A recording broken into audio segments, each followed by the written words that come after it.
এই ক্ষুধার্ত কুকুর দুটি খাবারের জন্য দেখেন নদীর পাড়ে ঘুরে বেড়াচ্ছে। তাদের আশা এখানে হয়তো কিছু খাবার আমরা পেয়ে যাব। দৌড়াচ্ছে আর হাঁপাচ্ছে।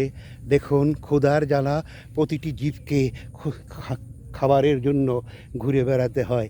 এই কুকুর দুটো দেখেন নর এবং নারী প্রেমের সুরে ঘর বেঁধেছে, দুজনে মিলে ঘুরে বেড়াচ্ছে কিছু খাবারের আশায়।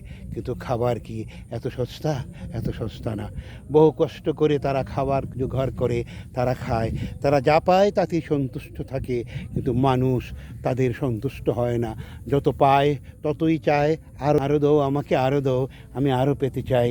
তাই আল্লাহ বলেছেন, আমি পৃথিবীতে সকল সৃষ্টিকে আমি রিজিক দেই। এর অর্থ হলো উনি ইচ্ছা না করলে আপনি এক লুকমা ভাতও খেতে পারবেন না, হাতটা উঠানের ক্ষমতা নেই।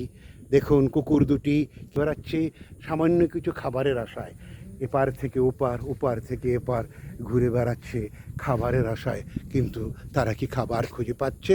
কাজে পরিশ্রম করতে হবে মানুষের, রোজগার করতে হবে মানুষের। মানুষ এই খাবার রোজগার করে খেতে হয়। আর সকল সৃষ্টি তারা আল্লাহর তরফ থেকে ফ্রিভাবে খাবার গ্রহণ করে থাকে। ধন্যবাদ সবাইকে, ভালো থাকবেন।